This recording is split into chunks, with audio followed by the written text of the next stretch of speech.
তো আমরা এখন যাচ্ছি হচ্ছে চন্দননগরের ঠাকুর দেখতে। কারা কারা যাচ্ছি একটু দেখিয়ে দিই। এই যে অনন্তা দি, অর্কদা, পুতুল দি, আর এদিকে ড্রাইভার আমাদের।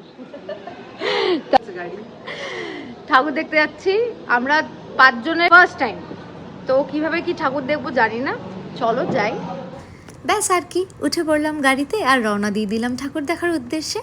আর বলো না, এমন বৃষ্টি হচ্ছিল, আমরা প্রচণ্ড ডিমোটিভেটেড হয়ে গেছিলাম। ভেবেছিলাম এবছরও মনে হয় মা চায় না যে আমরা তার দর্শন করি চন্দননগরে গিয়ে, কিন্তু না, মা তো আমাদের সহায় আছে। বৃষ্টিটা থেমে গেল আর ওয়েদারটাও ভীষণ সুন্দর হয়ে গেছিলো। আমরা এখানে একটু দাঁড়িয়েছি, প্রচণ্ড টায়ার্ড লাগছিল যে, দাঁড়িয়ে একটু চকলেট, বিস্কিট, টুকটাক এগুলো আমরা ক্যারি করছিলাম। এগুলো একটু খাওয়া দাওয়া করে আবার রওনা দিয়ে দিলাম। তোমাদের একটা ছোট্ট ইনফরমেশন দিই, তোমরা যদি ভাবো যে তোমরা চন্দননগরে স্কুটি, বাইক বা গাড়ি নিয়ে আসবে, তাহলে তোমাদেরকে মানকুণ্ডুতে তোমাদের গাড়ি পার্ক করে তারপর চন্দননগরে যে ঠাকুর তোমরা দেখবে সেই ঠাকুরগুলো হেঁটে হেঁটে দেখতে হবে। কারণ শহরের ভেতরে তোমাকে গাড়ি বা স্কুটি বা বাইক কিছুই নিয়ে ঢুকতে দেবে না। তাই আমাদের সাথেও কোনো ব্যতিক্রম হয়নি। আমরা মানকুণ্ডু অমরকুঞ্জ পার্কের ভেতরে গাড়ি পার্ক করে তারপর পুরোটা হেঁটে হেঁটে দেখেছি। খুব সুন্দর, জানো তো, একটা নস্টালজিক ফিল হচ্ছিল। আমরা ছোটোবেলায় ঠিক যেমন দুর্গাপুজো দেখতাম, দুর্গাপুজোতে যেই ঘুরে ঘুরে ঠাকুর দেখতাম, ঠিক যেরকম ভাইবটা পেতাম না, একদম এক্স্যাক্টলি সেরকম ভাইব এই চন্দননগরের জগদ্ধাত্রী পুজোতে। খুব ভালো লাগলো, সত্যি বলতে দারুণ লেগেছে আমার চন্দননগরে ঠাকুর দেখে। আর প্রত্যেক কটা মায়ের মুখ তুমি দেখো, কি মায়াময়ী না, মানে মনে হয় শুধু তাকিয়ে থাকি। এদিকে আমরা এই যে এই ব্যাপারটা খেলাখেলি করছিলাম, খুবই একটা ফাটাতে পারিনি বেলুন, ঠিক আছে। তারপর আর কি একটু সেলফি তুললাম, দিয়ে আবার পরের ঠাকুর দেখতে চলে গেলাম। আমি কলকাতাতে দুর্গা ঠাকুর এত দেখিনি যা চন্দননগরে কালকে আমি দেখে এসেছি। আমার ভীষণ ভালো লেগেছে। চন্দননগরে আর একজন আছেন রানীমা, এই যে রানীমাই বটে, তাই না? কি সুন্দর। আর এই যে প্যান্ডেলটাতে এখন যাচ্ছি, এই প্যান্ডেলটাতে সোলার এত সুন্দর কাজ করেছে না, মানে বলার মতো নয়। আরেকটা জিনিস আমি নোটিস করলাম, চন্দননগরে মায়ের সব কিছু, মেনলি গয়না থেকে শুরু করে, মুকুট থেকে শুরু করে, চালচিত্র থেকে শুরু করে সব কিছু সোলার এত নিখুঁত কাজ, বলার মতো নয়।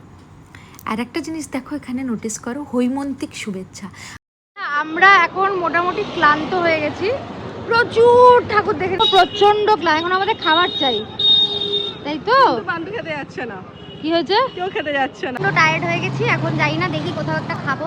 আমাদের যেরকম দুর্গাপুজো হয় শরৎকালে, তাই শারদ শুভেচ্ছা, ঠিক তেমনভাবেই হেমন্তকালে জগদ্ধাত্রী পুজো হয়, তাই হৈমন্তিক শুভেচ্ছা। ইনি হলেন বাগবাজারের মা, এত সুন্দর করে সাজানো। আর এই বাগবাজারের চারিপাশের রাস্তায় এরকমভাবে আলপনা আঁকা। আলপনার ওপর দিয়ে হেঁটে যেতে আমার খুব কষ্ট হচ্ছিল, কিন্তু কিছু করার ছিল না। এটা দেখো, এই লাইটিংটা কি সুন্দর না বলো, দারুণ দারুণ, আমার ভীষণ ভাল লেগেছে। তারপর খাওয়া দাওয়া করে আমরা সোজা বেরিয়ে পড়েছি। আমরা এখন বাড়ি ফিরছি। আমি সানরুফে দাঁড়িয়ে দাঁড়িয়ে ভিডিও করছি। আমি জীবনে প্রথমবার সানরুফে দাঁড়িয়েছি, আমি প্রচন্ড এক্সাইটমেন্ট হচ্ছে, তাই জন্য ভিডিও করছি। তোমরাও দেখো, আমাকে দেখবে। অনেক ভয় ভয় হাতটা বের করেছি, আমি ঢুকিয়ে নিয়েছি হাত। আবার কেমন লাগছে? এই যে এদিকে কেমন লাগছে? হেভি হাওয়া আছে, হেভি হাওয়া আছে, মজা লাগছে না? মজা লাগছে।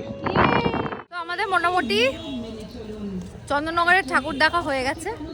আমরা একটু রিভিউ নেব, প্লিজ। কেমন লাগলো তোমার এত চন্দননগরের ঠাকুর দেখে?